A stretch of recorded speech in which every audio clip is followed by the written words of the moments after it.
Hi guys, in this video I will show you how to retrieve archived emails in Gmail application on Android.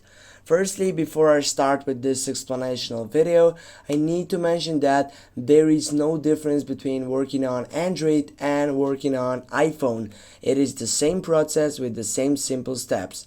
Firstly, what you need to do when you open up the application, you need to get up into the three dots, or simply you can firstly select whatever you want on this section, and then here you can simply, as you can see on your upper side, on the first side you have that archive setup, in which, as you can see, this setup has been archived.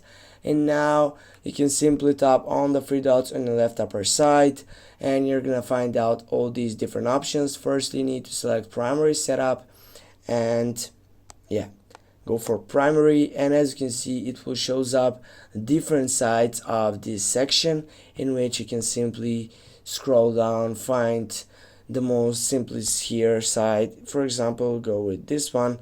Then you can go and take it over with, as you know, again with archiving that setup, and simply if you go to email also, it will get up to that chance.